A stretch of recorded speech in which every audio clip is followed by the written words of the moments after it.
morning, everyone. Welcome to Gamecast Radio Sports Talk. I'm Tim Kearney, along with Mike Credwell. Mike. Yes, good morning. How's it going?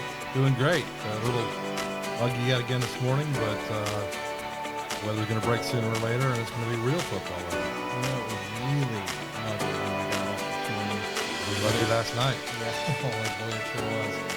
But it all of a sudden is starting to feel a little bit better, so hopefully that humidity is going away, and it will never come back. I hope so. I hope it's gone for good. I like the warm weather, and I'm not going to ever complain about it because I hate the cold weather that much, but the humidity is a whole nother story and a whole nother level of uncomfortability. Well, high school football has started, and college football about to get underway. I'm psyched, Mike. It is what they're calling week 0, of course. There's a handful of games. Notre Dame's going to take on Navy. Jacksonville State will take on UTEP. San Diego State will take on the Ohio Bobcats. UMass is going to take on New Mexico State. Vanderbilt taking on Hawaii. And one other game besides the Notre Dame-Navy game that I think will draw some interest is that USC game versus San Jose State. Absolutely. And Louisiana Tech is taking on Florida International. So a handful of games. Going to be interesting to see how some of these teams start out the year. Yeah, real interested in seeing Notre Dame, obviously, because they play Ohio State here in a few weeks, and their new quarterback and how that kind of plays out over in Ireland. They're in Dublin playing that game.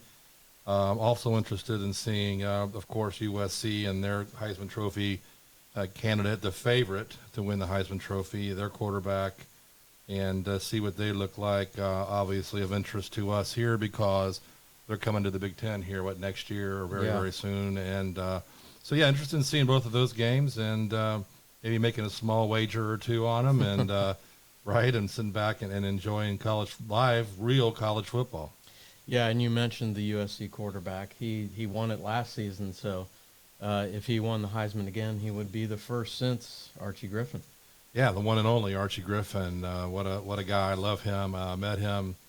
He came and spoke to us years ago when I was working at NCR in Dayton, and I caught him afterwards and got a picture with him and talked to him, and I never met a more humble, down-to-earth dude than that guy. And if anybody has the right to walk around with their chest puffed out and boast about their accomplishment, it's the only two-time Heisman Trophy winner. And I don't mean any ill will on USC's quarterback, but I wouldn't be too disappointed if he does not win again this year.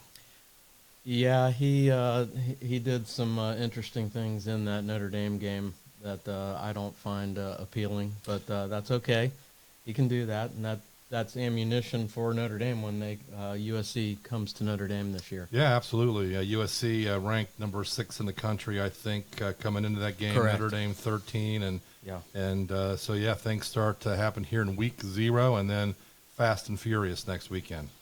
Absolutely, Mike. And as we kind of dive into college football, there's been some rule changes, but I think the one that's most notable, and I'd be interested to get your take, is they will now not stop the clock after a first down, and they will at the end of the second quarter with 2 minutes to go, and the fourth. Right, to give you a chance if you're driving to try to score, to keep you, give you the chance to do that. But all three of those major timing rule changes are designed to shorten the game. For one thing, just literally make the game shorter. I think through last season, over the last 10 years or so, the college game has been longer than the NFL game, believe it or not, and not just in time, but in number of plays. I think there were 151 plays in an average NFL game last season, 178 in an average college game. And so there's the whole notion that they want to keep the game moving, right, and shorten the game a little bit, much like they've done with baseball. But they also claim that, and then I totally bought into this, fewer plays, less exposure, and less of a risk of getting hurt.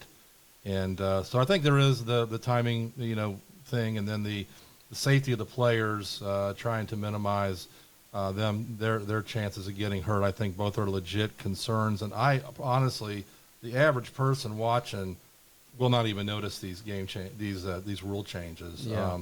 the one where you can't call back-to-back timeouts. Which I was is, just going to mention that right? one as well. Yeah, The one that's usually used to ice people. whatever. I have always said, and even as a coach, obviously in a much lower level, but I've always said that second timeout is useless because it really kind of gives the kid you're trying to ice a chance to catch his breath and reset, right? And I've always thought that second timeout actually helped the kicker or the free throw shooter in my case, instead of hurting them. So, but I don't think the average fan, are even gonna notice these changes. And then lo and behold, you got a slightly shorter game with 25 fewer plays in it. Again, nobody's going to even notice. The games are going to look pretty much the same and be just as competitive. So you like those? I do. Okay. I do. I don't see that big of a deal in any of them, and I like the fact they're trying to shorten the game a little bit. And the NFL, the college game has always tried to follow the NFL when they can, where it made sense. And I think it's worked for the NFL, and it'll work for college. And then the only other one that I kind of wanted to bring up was there will be no untimed downs at the end of the first and third quarters of the game. In other words, if there's a penalty that happens, they're just going to move along to the next quarter. Dumb. I mean, the way it was before was dumb to me, right? Yeah. Why are we having untimed down? Just move forward, right? Have the quarter break, apply the penalty, and play the next play just as if it happened in the middle of the quarter. I never did understand that untimed down thing, unless it's at the end of the game. Yeah, and they did say that they will have that at the end of the Correct.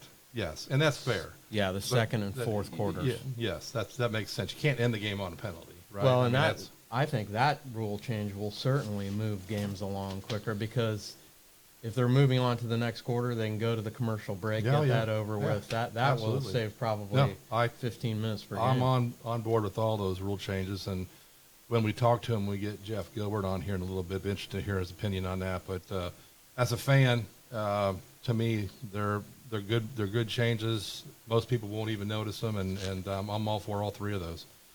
So we talked a little bit about the Notre Dame game. Of course, they are over in Ireland. They'll be playing Navy at Aviva Stadium. Will the Irish be favored over, or will there be a lot of fans for the Irish in Ireland? Well, I heard. I heard 40,000. I heard Americans. on the news they said that it was the biggest invasion of Americans since World War II. I heard 40,000 Americans, quote unquote, are going to be there for that game. Probably 38,000 of them Notre Dame fans, right? I don't know if Navy travels all that well unless they send over a couple boatloads of ships of midshipmen. But how exciting is that? It'll be great. I'm, of course, looking really forward to it. But another piece to that is Sam Hartman will be starting at quarterback for Notre Dame. He's a transfer from Wake Forest, and very exciting. But this will be his 6th season, believe it or not. Is he related to Stetson Bennett or whatever the heck his name was? Bennett, yeah. I think I heard somewhere that Bennett, inside his 7-year college career, he had a teammate who he came in with as a freshman. Can't think of his name off the top of my head. A running back. I will before the show's over here. Who played 4 or 5 years in the NFL. Sonny Michel played 4 or 5 years in the NFL. Won a Super Bowl or two and retired in the amount of time that Bennett was actually in college. That's crazy. Isn't that crazy? Yeah. And speaking of college football, Mike, I wanted to get your thoughts. This is an early prediction, obviously, but this season will be the last year for the 4-team playoff, and next year they're going to go to 12. Wanted to get your opinion on that. I personally love the fact that it's going to 12 teams. But in addition to that 12-team configuration and with all the changes to the conferences, do you think that they should still give an automatic bid to some of these conferences? I don't. Well, I think they should go with the top 12 teams. I think the way it's shaping up, the automatic bid to the major conferences, you're going to get those teams anyways, right? I agree. Right. I agree. And now if we really start to talk about bigger picture and going downstream, we may end up with one football league with 2 or 3 divisions in it, right? And then when that happens, I think you're right. You're just going to end up taking the best 12 teams, but typically the best 12 teams win the leagues and win their usually. Yeah. So, but yeah, I don't think you're going to miss when you go to 12. anybody. 4 is a little, too few too many. But you get 12 in there, you're not going to miss a team who has a legit chance of winning the national championship in a little tournament like that, and it's just going to drive just tons of interest and a whole lot more money into the equation. And I also do like it. I just hope that they don't have to do what the OHSAA has done because they've expanded their playoffs and have to add a week or maybe 2 weeks to the season. I don't want that to happen, but yeah, I'm looking forward to that. I mean, it virtually assures that there's a handful of teams that are going to be in the playoffs every single year, just about. Pretty much. Right. And, but I'm looking forward to it. I think it's going to be exciting. And, it's about time they had, what is that, January Madness or February Madness or whatever it's going to be. Yeah. Right. January. Yeah. January Madness. So, I like it. I'm looking forward to it. And just a couple extra games to watch and wager on. Yeah, it will be yeah, it will be interesting to see how that affects the schedule. How they put together the schedules, how many games they will play, and what that will do to conference championships. Yeah, and I agree. Some of these teams that are, I'm not going to mention names, Georgia and Michigan, play such weak cupcake non-conference schedules. It's just a joke. If you look at Georgia's schedule, it's just, it's a joke. But that's probably the biggest reason. I mean, they're good, but the biggest reason why they're a heavy favorite to win the national championship or at least get into the tournament is their schedule. Same thing with Michigan. Yeah, I mean they're not playing. They played probably 8 games before they really have a challenge. Yeah, and that's true. That's another reason why they're so highly ranked. And I don't know so I don't know if going to 12 teams helps that or makes it better or makes it worse. But we'll find out. And what did you say? When does that start? The 12 team is supposed to start next season. Is it next season? Yeah, okay. 2004 or 2024. Okay. Yeah. Well, good. Let's go. Yeah, and do you have a prediction, Mike, for this year's playoff? Have you nailed down? It's hard to argue with the 4 teams that they've got listed now as the top 4 favorites. I mean, it's really hard to argue Georgia, Alabama, Michigan, and Ohio State.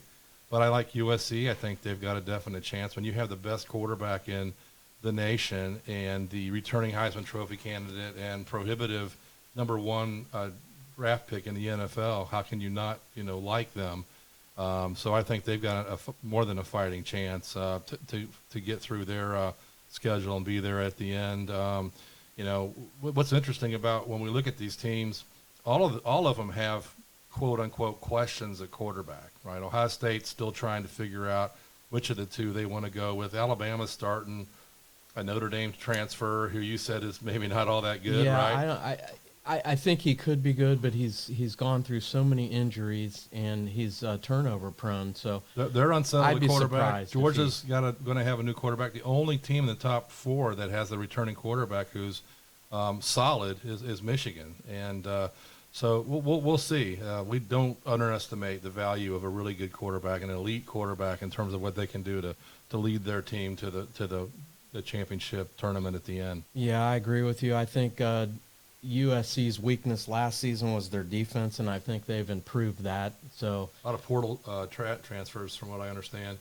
Yeah, and, yeah, they're going to be better. They're absolutely going to be better, and they are a scary team on a little bit on the outside looking in at number 6, but no question going to be in the conversation at the end probably. And shockingly, I know you're going to be shocked when I say this, but I think Notre Dame's kind of the wild card in all this. They play Ohio State and USC at home.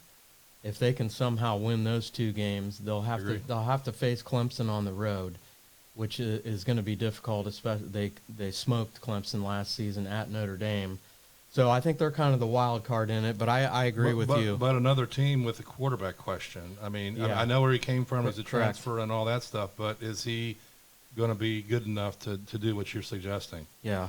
But I'll agree with you. I'll put Notre Dame and USC as kind of a wild card in that. But I think right now, especially with the schedules, Georgia and Michigan got to be a favorite to at least get in the playoff because of their weak schedule. One other one, Penn State, I think also, might make a move. They're very solid. They return a lot of guys. They're going to be good. Any game Penn State plays, in this year, but especially Ohio State and Michigan are going to be a must-watch TV. That will be an interesting game. That will be at Michigan, and if they're both undefeated going into that one, I would imagine that will draw nationwide attention, certainly. Absolutely. I'm not a big James Franklin fan, but he's getting the job done over there, and I think they're tired of taking a back seat to Michigan and Ohio State, and they're going to be ready and have tons of motivation this season in those games. Well, Mike, and speaking of Ohio State, and everything's going on with the Buckeyes up in Columbus, we're going to bring Jeff Gilbert in. Jeff is the guru, if you will, of Dayton area high school sports and an Ohio State insider. Jeff, are you with us? Yeah, I'm here. All right, Jeff. Loud Thanks and for clear joining this morning. Good Absolutely. morning, Jeff. Did you get any sleep last night? Oh, a little bit. Did you lose a few pounds in sweat? Nah, I wish. I wish. No, it was. Yeah. If I wasn't been tired last night, I would have taken a shower before I went to bed. But Same here. I didn't want to wake up. I mean, I got home late. Wrote all my stuff. I was at Fairmont. Wrote all my stuff, and then I got a 40-minute drive back to Cedarville, where I live. And so I got here, and then the Reds game was going, and I was watching that, and they tried, they tried to make something out of that in the ninth inning. Hit a grand slam. Right. Will Benson hits a grand slam in the ninth. Right. And you're like, well, what's going to crazy happen here? It's 10-8 now, but that Hunter Green's struggling. So and then the guy they brought in, once the Reds cut it to 1, he gets up, starts giving up around Kennedy. So right. Sometimes that team is. If there's a team to be patient with, that's the team. Right. So, All those anyway, young guys. Yeah. I think I saw somewhere on Twitter this week, and you might be able to correct me if I'm wrong. I think it was the top 4 or 5 batters were all rookies. In the order, we're all rookies, and that's the first time. I think that's happened in Cincinnati Reds history since 1909. Yeah. So that's how young they are. Yeah, there was the other day, the way he did the batting order, the first 5 guys in the order were rookies. Right. I said to somebody, this is like, I have some buddies who are Reds fans, and we text. We have a little group text, and I'm like, this is like an expansion team. I mean, if you think about it, in some ways, they're so young and so inexperienced. Plus, they got like the old guy or two, who nobody wanted anymore, so to speak. Like, that's how expansion teams are, and they have a winning record. What expansion team ever had a winning record? And in the hunt, right? Baseball. It's going to be a tough challenge. Yeah, be in the hunt. Yeah, I mean, the Brewers are hot. They won again. They didn't catch the Brewers. Correct. But maybe they get a playoff spot. Maybe they can sneak in and get a wild card spot. Win the next 2 games in Arizona. Split in San Francisco. I think that's where they go next. Yeah, that'd be great. I mean, I'm looking forward to the future with these guys. I've seen a lot of these guys play with the Dragons. Right. Because I cover them a lot. I mean, this team has a chance. I'm reminded of the Astros a few years ago when they came back from being awful for years. Mm-hmm. It's a similar build. We just got they just have to stay healthy in the pitching staff, and I think they will. And there's more good arms coming. So if some guys don't make it, you got other guys have a chance to fill in and be good. So we'll see. Yeah, if they can add a little pitching, they've got a lot of young talent on that team. Yeah, certainly. Absolutely. So you were at Fairmont Trotwood last night. Yes. Trotwood. That's a scary team in Division III, man. I'm telling you. Heard they played nearly a perfect game. They really did. I mean, they came out. They went right down the field. Timothy Carpenter was 5 for 5 on the first drive. They get down there, they score. Now, Stevie Doty runs back the ensuing kickoff for Fairmont for a touchdown. Hey, so, Jeff, we were joking last night that Miller was probably flagging him to take a knee at the 20. Yeah. so they can run about 5 or 6 plays and a bunch of time off the clock before they score, right?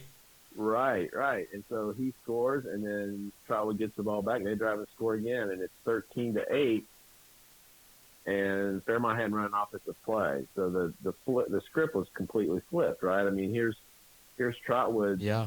dominating the clock, and they're in the game, but they haven't got their offense going. And as it turned out, they never did get their offense going. I mean, they just could not move the ball. I mean, they took away as I was talking to the one linebacker for them, Isaiah Evans. If you know his story, he's the kid who blew off his hand with the fireworks accident last year. I do, yes. Yeah, and so he's just he says, "Hey, we got this freshman in there, kid named Nash, Jeremiah Nash, playing tackle." He said he just was like stuffing it all night and letting all us linebackers make tackles. So, I mean, that's the thing. Stop the dive. Yep. It sounds simple, right?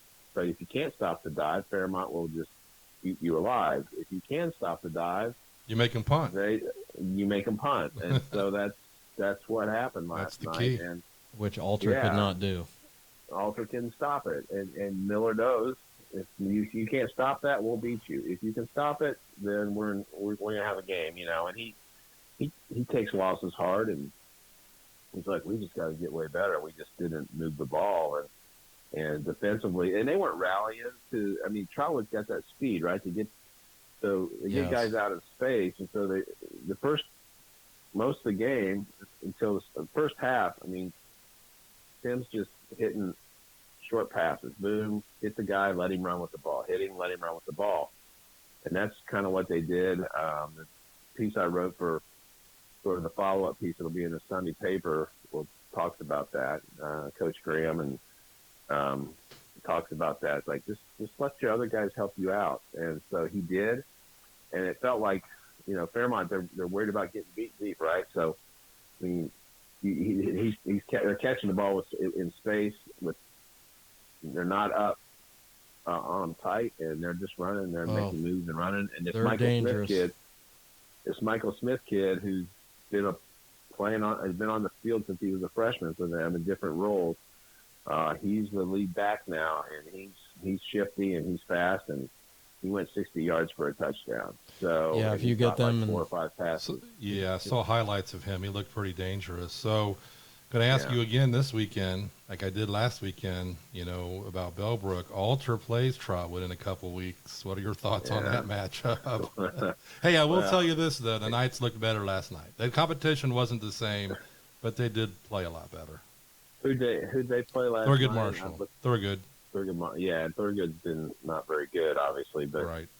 But there's always that you're supposed to improve a lot from week 1 to week 2, and Fairmont did not. Alter sounds like they did. Trotwood did. They went down to Winton Woods and lost, but they made a bunch of mistakes, cost themselves chances in that game. Had a punt blocked, and like Graham said, it's like our punter didn't go deep enough, and he got his punt blocked and stuff like that. They shouldn't have let happen. So they obviously improved from week 1 to week 2. Well, I mean, if you compare scores, Trotwood should win, right? I mean, yes, right. They're going to be if we were doing odds on this game, Trotwood is a clear favorite.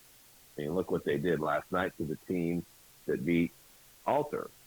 So, although I think Alter was the better team in the second half against Fairmont. Self-destructed. Yeah, we kind of all thought that Alter played well enough to win that game. In the first half. Yes. He self-destructed in the first half. Right. So right. It will probably be closer than what, if you just compare scores, you would think it would be. Where is that game? They're playing at Xenia, believe it or not. Xenia, it's a home game for Alter in Xenia. Yeah. Correct. Right, and I might do that game. I don't know. We'll see. Right in your backyard there. Yeah, I like to do that. It's on. That game will be on TV. Yeah, I think it's a Thursday night game on TV. Oh, is that a Thursday night game? Yes. Okay, well then I'm definitely going to be there. Awesome. Because I'm doing all those Thursday games, and so I'll definitely be there. But Timothy Carpenter's a real deal. Yeah, and I might see. I don't know what who's doing what next week for us, but they host Springfield next week. Correct. So, I heard Maurice Douglas talking about that this morning. That's a brutal schedule, man.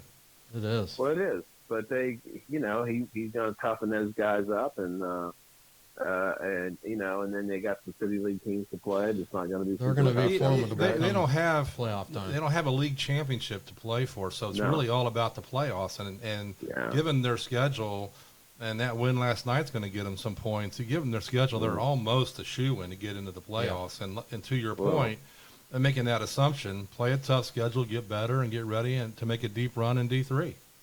Yeah. And I overheard him a little bit talking to him last night after the game. He wasn't just, Jeff was not like, hey, great job, guys. You're really doing good. He was challenging them for the next time. Yeah. Here's the stuff. Here's what we have to do. What are we going to do now? We won. What are we going to do? Right. We're going to just be happy, sit back, are we gonna take the next steps we have to take? And so and it was easy to do because look who's next on the schedule. Right. You can't celebrate too long, can you? No. And Jeff and Mo Douglas go a long way back. They do. And so they were probably on the Bears, like, maybe on the Bears together. If I don't know, but remember. they, I'm not sure about that, but obviously they coached together, and you always want to beat your brother, and that's kind of what this is like. And so, that I'm looking. I would love to see that game next week. I don't know how that's going to all fall. Who's going to do what? But that would be a fun game to see. I could end up seeing Trotwood 3 weeks in a row, which I wouldn't mind because they're fun to watch. And the Carpenter is just a wonderful kid, man. He's just so. He is a legit kid character-wise. It'll be interesting to see if Indiana is certainly a very good scholarship and a great accomplishment for him. But I'll be interested to see if other schools come calling for him. Well, they could. There could be people coming to try to flip him. Depends on how he plays, obviously. But I think he looks more. I've seen him play a lot in the last 2 years, 3 or 4 times, and he just looked a little more. He seems more polished. I felt like he was kind of raw talent, but he seems not so much last night. And the one time, I'm sitting there in the second half thinking, man, they haven't tried to go deep at all, and they got this sophomore receiver, Armani Rogers, who can fly. And next thing I knew, play or two later, in the third quarter, Rogers just beats a guy down the left sideline, and Carpenter laid it out there about 50 yards, right, hitting in stride, and it was an easy touchdown.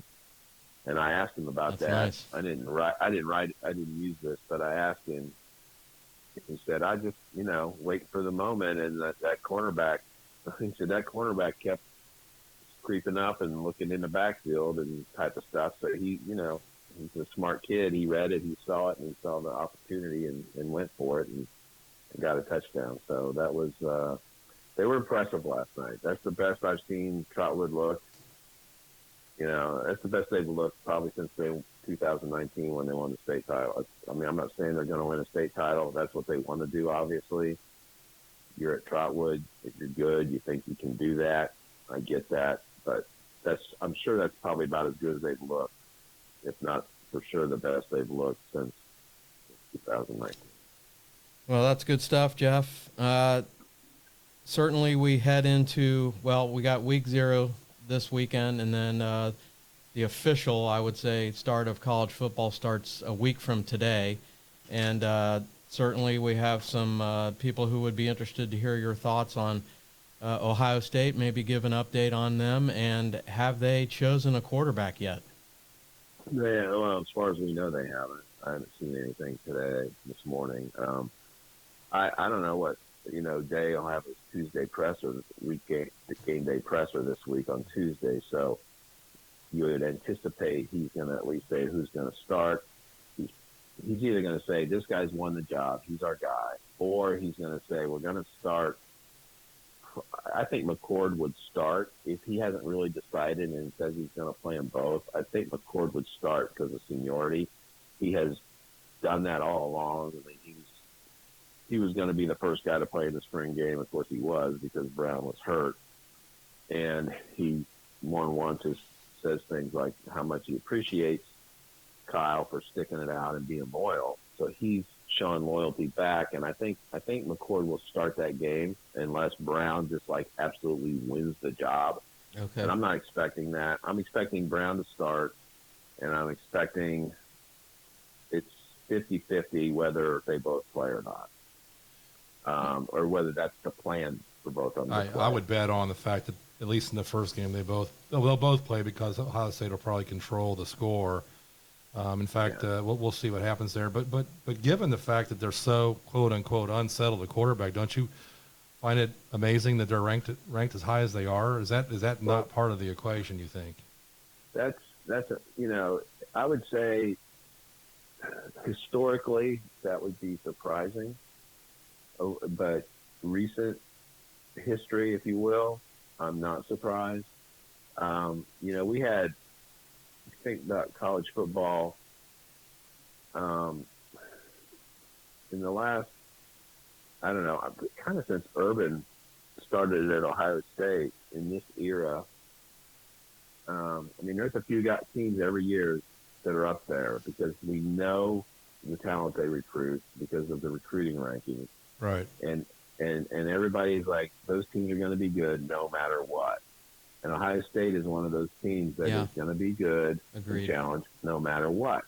I mean, how highly were they rated the year Stroud had never taken a snap? True. So that doesn't surprise me, just because you look around, people, it's not as simple as it sounds, but this is the type of team where people will say, well, it doesn't matter. I could play quarterback for those guys. Look at those receivers, which, it's hyperbole, but that's the feeling, I think, is like they're going to be good. I mean, Ryan Day has never missed on a quarterback anywhere. They've all performed well. So what's the worry? I mean, I've had, I've had somebody say to me more than once, like, well, I'm more concerned about their offensive line, Right. So, I was just about to ask you about that, if they've got that settled. Well, not really. But I don't know. I mean, he says we have decent depth now, which the last 2 or 3 years you can definitely say the offensive line has not had any depth. Now they say they have decent depth. I'm not sure what that means. Does that mean we have several guys who can really play and be significant, or do we have a lot of guys who are kind of the same, and so that makes us deep because we got a lot of guys whom we might play? Or is depth from a strength or depth from we're all just about average? I don't know. That's you start thinking that playing the semantic game with some of the things they say, and it's hard to know for sure. So, because the guy who Simmons, who might start at left tackle, is a transfer from San Diego State. So you're like, well, they had to go to San Diego State to get a guy that's to play left tackle. Right. Well, maybe he's really good. Maybe he was under recruited and he's going to be a first or second round pick in the NFL. I have no idea. Right. But maybe he's lucky to get drafted too. If he's not, how much of a drop off is he, from the guy that got picked in the first round last year from Cincinnati. And the name, I can't even say his name. Paris Johnson. How is he? What's the drop off from Paris Johnson to this guy? I have no idea. That's what the season's going to be about. We're going to see, and the first 3 games aren't going to tell us much. Presumably, the trip to South Bend will tell us something. And I know Tim expects that to tell us something. I hope it tells you bad things. You hope it tells me bad things, And so, hey, we will see. I think, the other big question, obviously, after the last 2 years is the defense. Mm-hmm. And not the defense against Western Kentucky. I mean, so what? I mean, even if they give up a couple of long drives, it's like, how motivated are they? So it doesn't tell you much. But what will tell us is when they play good teams and how many big plays they allow, if they allow any. And that's the key. And I do think there's much better depth on the defense. I think it's much more experienced. I mean, almost all the guys playing have played. on that defense. And Jim Knowles' second year? Second. Second Yep. year. That's so a big one. Unless he is just, unless he got lucky everywhere else, and isn't really that good, which I don't think is true. They're going to be good on defense. They're going to be a lot better. They sure are paying him a lot. Yeah, they are. And if he's not, he's a $2 million man. Right. And so that's, for an assistant coach, man, that's crazy. Why didn't I learn something different back in the day, But I think the front, the rush is going to be better. I think Sawyer and Tuimoloau are going to be good. Sawyer's really in his right position this year. They tried him at this hybrid jack thing last year. It didn't really work very well for him. I think he'll be good. I think JT will be good. This Kenyatta Jackson, who's like a backup who will play, and because Johnson likes to rotate guys. I think everybody's really high on him. So we'll see. Caden Curry's another guy. Dude, you're getting me fired. You're getting me fired up now. I mean, I think they're going to be. I think they're going to be good. And I'll tell you what, the guy I'm most. I think the guy who could become a superstar on this defense is Sonny Styles. Love that kid, man. He reclassified and went there a whole year earlier than he was supposed to. And then we got up close and personal with him when they beat Centerville in the basketball state championship game a couple of years ago. What an athlete that kid is! Holy moly! I mean, he is 6'4", 230. He left high school a year early. That blows me away. He doesn't turn 19 until November. Oh my! His arms go on forever. I mean, he's got long arms like a Megatron or like an NBA big man. It's like Mutombo. Ohio State's got him all over the field. He could have played college basketball. I really do believe that if that's what he wanted to do. He could have. You know what I'm saying? I mean, just dominated and physically overwhelmed Centerville in that state championship game, basketball game. Right. Yeah, he could, and I think, and the thing is, he's this. I don't know what he is. Is he a slot corner? Right. Is he some kind of safety? Is he a linebacker? But Knowles is like, I can play him against 11, 12, or 13 personnel. I don't have to take him off the field. Yeah, boy, that's a luxury. He can cover the slot guy. He can cover the big tight end. Saw and talked to C.J. Hicks this summer, and he told me he and Sonny were rooming together. So that's quite the duo right there. That's you think right. they're going to own that campus before they're all done there. And I think this jack position comes, CJ's going to play that. Mitchell Melton is a guy they like too for that position, and also DN. So they may share some time there. But I think CJ's probably ahead of Mitchell because Mitchell was really hurt last year and didn't play. But awesome. Mitchell Melton has ties around here. His dad was a star player at Cedarville High School back in the day. So, oh, nice. Yeah.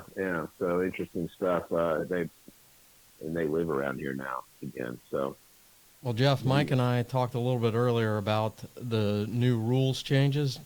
What do you think of the new rules? And do you like or you do not like the rules changes in terms of the time? The time and stuff. I'm fine with it. I've felt like for a while it's like I've been sitting here for almost 4 hours. Right. Especially when it's 55-10. Get this game over with. Yeah. I mean, I'm not for running clock, but why are we playing for 4 hours when it's 55-10? Yeah. And selfishly, as somebody who, when you're there covering the game, it's like the sooner this is over. Not that I'm wishing anything away, but the sooner this gets over, the sooner I can go home and be home and get on the road. So that's the selfish reporter part. We're always that way, But really, for I think the fans and everybody else, it's like too long because like here's the noon game. you're watching the noon game and the 3:30 game's coming on, and it's like Third quarter. it's the third. Yeah, well, we still got 5-10 minutes to go in this game, and whatever. Oh, this game, you can switch over to ESPN News to watch the start of this game. It's like, why is this game still going? Yeah, so I'm all for it. I don't think I don't think we'll notice that much. I think it'll be good. I mean, the baseball rules are fantastic that they've done, Right. so I'm hoping that it helps. I was surprised to hear that on average I think it was last season was their test data, 178 plays on average in a college game and 151 in the NFL. That's a significant difference. So Huge difference. yeah, and nobody complains about the NFL game being too short or not enough plays. You know what I mean? So No. so I think they are good changes. Like you said, I don't think anybody's really going to notice, and it is going to shorten the game. And then ultimately, I think one of their reasons for doing it was safety of the players and fewer plays, less exposure to getting hurt. And I'm all for them as well. We talked about that earlier. Yeah. I mean, injuries are part of the game. They're always going to be part of the game. Yes. But why increase why not do something to decrease the chance of it? Right. I'm fine with that. Right. I mean, so yeah. Hey, a question for you guys. Can I change the subject? Sure. All right. Have either of you been down to Ironton for a high school game? I have not. I have not. I know somebody who's from Ironton, and she just goes on and on about how great of an environment it is down there, both actually for football and even high school basketball. But I have not. Are you going? Yeah, because Springfield plays DeMatha down there today. Oh, okay. So that's what you're covering today? Yeah, I'm going down there. It's a DeMatha is at Ironton?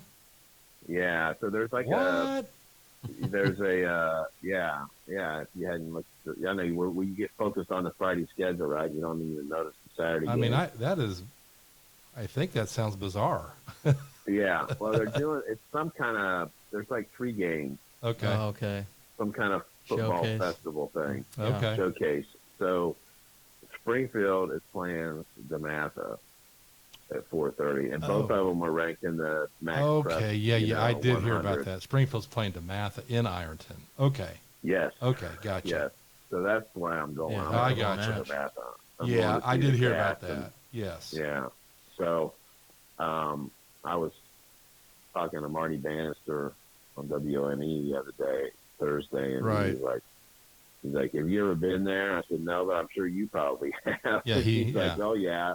He says it's you're gonna love it. It's quite an atmosphere. Yeah. So I hope there's good crowds and gets into it. I've seen pictures of the stadium. It's got like a big roof over the one side of the field, and Yes. so I'm looking forward to it. I'm not looking forward to the 2-hour drive, but Do you happen to know who the other 2 games are, or would we have to look those up on? you have to probably look that up.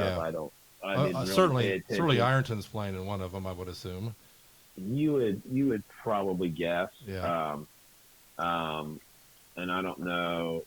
Let me see. Yeah, football is life down there in that part of the state, man. They eat that. I know. They eat that up. So here's the lineup. Game 1 at 1:00 is Clarkson, North of Canada, versus Martinsburg, West Virginia, which is one of the top programs in the state of West Virginia every year. I used to work near there in Northern Virginia, and they had some good players. They always had good teams. And then DeMatha and Springfield, and the finale is Ironton Bingo. playing Jackson. Wow. I've been to Jackson. So a division, Ironton was Division 5 runner-up last year, and Jackson's usually they're always a pretty good Division 3 team. So Ironton beat them by a field goal last year. So that'll be the 3rd game. So I'll probably be sitting. Hopefully they got a press box that I can sit in and write my story, and I'll probably see some. I'm And sure air conditioned. Air-conditioned press box with a nice hospitality wing to it, so you can, eat and get some refreshments at the same Well, that time. would be that would be good. Right. I would appreciate all of the above. We'll enjoy that, Jeff. see what We'll wait for a full report on that one. Yeah. But before we let you go, Jeff, we know you're busy and you got a lot to do today, obviously. Mike and I talked a little bit earlier about who we thought were going to be the top 4 players and will meet in the playoffs this year in college football. It's probably a way too early question, but what's your prediction for those top 4 teams? Well, I actually like Ohio State and Michigan's chances both again.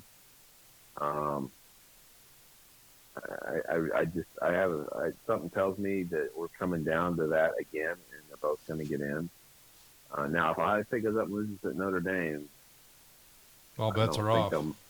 It could be they'd have to win the rest of their games. Correct. Right. Well, and I think that might happen.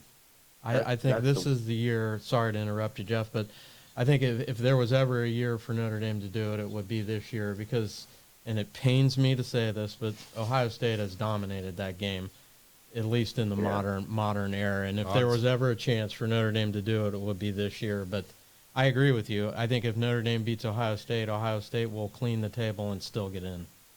Yeah, they could. So I think I don't know. And I think Georgia's in. I think Georgia will get in. I'm not sure about Alabama. Who's the guy? Is that Buckner playing quarterback for them? I have not heard that he's starting. In fact, I heard he was struggling, but Mike said he heard the opposite, so I don't know. I mean, that team. Well, at worst, at best, they've got quarterback. They got a quarterback question, right? I mean, they don't go definitely do. They're not going into the season with a Heisman Trophy candidate. Right. So and they had a guy who completely carried them offensively last year, and they still couldn't get in. So right. That's interesting. I mean, it's hard to really pick 4. I mean, LSU is a candidate. That pains me. If Caleb Williams does not have a Heisman, post-Heisman funk, I hope he does. I mean, I heard you talk about that earlier. If he doesn't, he won't. USC, right? Has a shot. They're right there.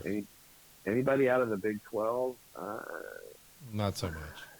I don't think so. So I think a dark horse could be a Penn State if they could find a way to run the table in the Big Ten. Oh, absolutely. They certainly could be, but they, talk about a team that likes to come up just a little short. Not that they like to, but they do. They seem to.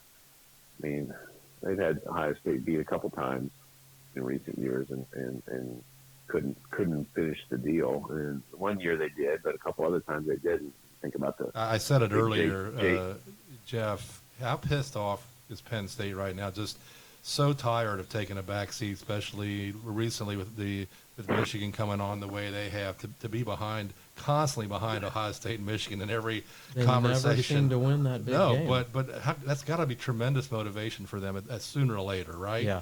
Yeah, it is. It is, and I know some Penn State fans, and they're like they don't give up hope. I mean, they're just like they always think they're going to do it, which they should. They knocked on the door last year, and and they're absolutely almost unbeatable at home. I mean, I know that Ohio State's gotten there once or twice, but that's maybe the toughest, one or two of the 2 or 3 toughest places in the country to play. You can't get there from here, right? I mean, you can't fly into Happy Valley. So, and of course the crowd, and they do that whiteout thing. How intimidating is that? That's got to be, that's crazy. Well, Ohio State's fortunate they don't have to go there. Correct. I mean, if they had to go, now Wisconsin's not going to be a picnic, but if they had to go to Penn State and Michigan, I mean they don't. The schedule never really lands that way. It's always one or the other, right? Right. So Ohio State's road schedule is tough. I mean, they got to go to 3 difficult places to win, and then they got Penn State coming in. The defense better be ready because I think Maryland's going to score a lot of points this year, and so it's as predictable as we feel like a college football can be. It's in the end, it's not.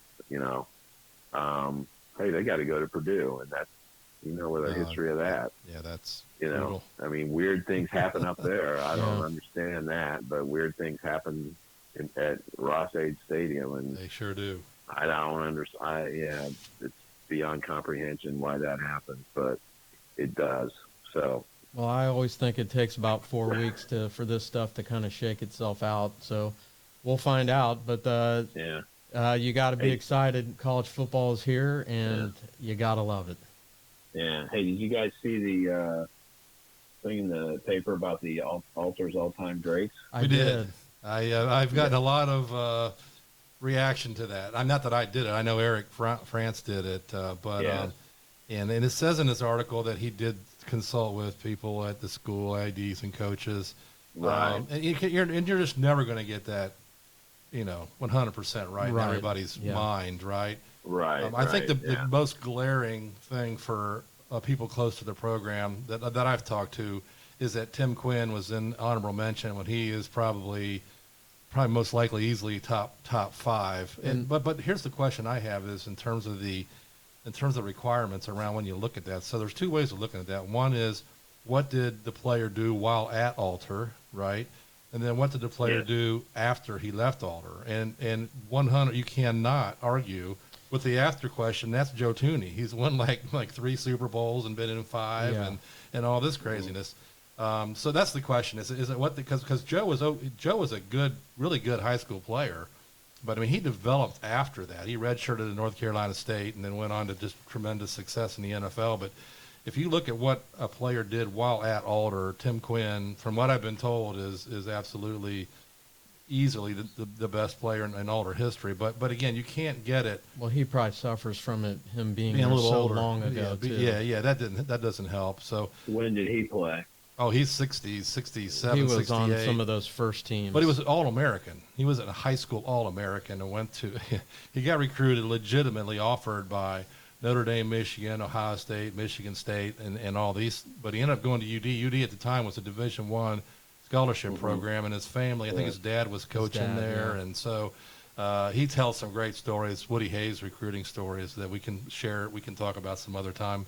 But that's the that was the most glaring thing, I think, in terms of feedback I got from people who are close to the program. But you're Yeah. just never going to get it. But it was a good article. Oh, it's stirred conversation, which is what you wanted to do, Yeah, right? Certainly Which some one to great do? players on that list. Yes. Right. And they've got more stuff in the works. I don't know what all. I mean, the week before we did Troy, and I wrote the piece on Ryan Brewer. Oh, yeah. 25 years ago, winning Mr. Football, He's and number they had one, some Troy. stuff- Yeah. What's that? He's number one in Troy. I mean, I don't think that's Oh, yeah. I don't think that's even in question. And He's the man. yes. Is he around And still? he lives in he's in Columbia. He Is went he back still to down Columbia. there? Okay. Oh, Yeah, okay. he owns a Ryan Brewer fence. Guy sells and installs fencing and pillars and all kinds of stuff. Hey, and good for him. he's got 10 trucks running, and so he's Cool. doing well. Did And not know he's that. got 2 daughters who are like really good soccer players. Not surprised. He does stuff like we're doing right now down there, talking on the radio and podcast, talking about Gamecock football, and he's still, he goes to a lot of games when his kids aren't playing stuff now. But That's great. he gave me a follow on Twitter because he says he keeps up with he tries to keep up with what's happening in Troy. Of course, his brother was the coach a few years ago, Right. Scott. Right. So he keeps up with what's up here, but with his wife, with his own kids and everything else, he can't get up here during football season, though he'd love to sometime. That's great. So Well, that's player. great stuff, Jeff. I sure appreciate it. Yeah. When are you taking off this morning? oh well, I'm probably head down the road about 1 o'clock or so and get down there in plenty of time. Is that 35? 35 to Chillicothe, and then down through Waverly and all the way down to Scenic the, route. Yeah, the Great scenic- part of the yeah, state. Great part of the Yeah, state. scenic road. I hope it's a nice. I think it's supposed to be a nice, clear day, so I'm looking forward to that. And God's yeah, country. 'cause That's God's country. hey, man, I keep a list. I know I can just talk forever, and I'll try not to, but I keep a list. I got a spreadsheet. This is weird. you might find this weird, but I keep a spreadsheet of all the places I cover games. Oh yeah.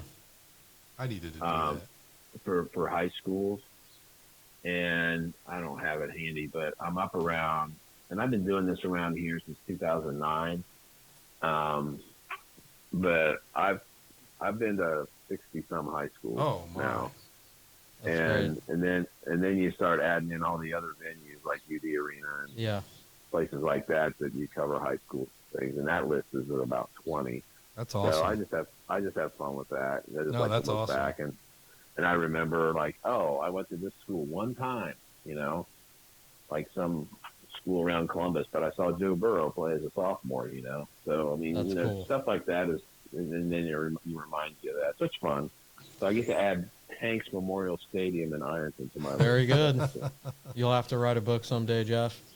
Oh yeah, well, okay, I will. As long as you promise to read it. I will. I want you to rank the press boxes in terms of their. I'm sure that. I've not been to 60. I've been to 30 or 40 maybe over the years, and I can tell you, man, there are some crap holes out there. There's some good ones, some real nice ones ones too. Yeah. I don't care who hears this, and the worst one is Tip. So. Oh, we've not been in Tip press box. They made us sit in the stands when we played them. Well, that's why it's the worst press box. There's no room in there. You need a shoehorn to get in there. Okay. It's a misnomer that it's a press box because they don't let the press in. I don't know why they call it a press box. That's the They don't truth. let you in there. I'm not going to tell you. Room. I'm not going to tell you my least favorite because it's a local one, and I'll probably get some feedback. Yeah, you on don't it, want to do that. But you don't want to do that. But any place I have to sit outside, I'm not a fan of. Me and some other guys sat at makeshift tables in the stands one night with our fingers freezing, trying to write and type for a playoff game. I think they played Kenton Ridge. Oh, so that was a long time ago. Brutal. Yeah. All right, Jeff. Well, you have a great guys. Saturday. We'd love to have you back again if you're up for it. Yeah. Whenever. Yeah, I'm mostly available on Saturday. So just if you decide you want to go a different direction one Saturday and talk to somebody else, that's fine. If not, just hit me up, and most likely I'm available. But hit me up on Thursday or Friday. Let's see if I am. If something comes up, I can't. But if I can, happy to do it. That's fantastic. Really appreciate it, Mike. Anything? Yeah, thanks, Jeff. You bring a lot of insight to this conversation. Love chatting, man. I try. Yeah. All right, Jeff. But you guys know what you're talking about, so I enjoy talking with guys who are knowledgeable about stuff. It's fun. Don't tell my wife. Don't tell my wife. Yeah. That I know what I'm talking about. She won't believe. She won't believe it. Heck no. I don't know how I survived all these years on my own when I'm out there. We're not going to get into that conversation. She's not going to hear this. All right, Jeff. Have a great weekend. We'll be interested. Hopefully, we'll get you next week, and we'll get get Ohio State covered, and get everybody ready for that ball game. Yeah. I'll be. I might be on the road heading to Bloomington, but we can talk if I'm in the car. That'd be great. So I'm not driving, so. Oh yeah, that'd be great. All right, Jeff. Have a great weekend. We'll talk to you. Thanks, Jeff. Talk to you next week. Bye-bye. Jeff Gilbert. He is always great to have him on Twitter. JW_Gilbert, I believe. He's writes for the Dayton Daily newspaper. Yeah. Tweets his articles and links out to his articles. He's got a newsletter that I subscribe to. I think you do as well. I do. That you can access through Twitter. It's very informative. Love all the high school sports he reports out on that, and love everything that he does. Pro Press, is that the name of it? Press Pros. Press Pros. Yeah. He covers, does some work in terms of covering Ohio State. So a little bit all over the place. He loves his Reds, a local guy, and great talking to him. And hopefully next Saturday, like you said, we'll be able to get on the phone with him because we'll probably have some news in terms of the quarterback situation at Ohio State. Yeah. And he'll be there in person. So the following Saturday, if we can get him on the line, we'll be able to talk to him about that game. Absolutely. So, folks, I think that's going to wrap it up for us here today. Mike, you put the little wager on the Irish?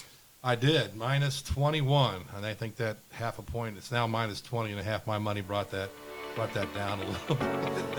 Had nothing to do with it, but I'll be watching and hoping for a Notre Dame wins by 22 points or more. I think they're going to win by more. I'm gonna call it right. You wearing those rose-colored glasses that you Yeah, I'm pull wearing out every now and then? The blue and gold color glasses.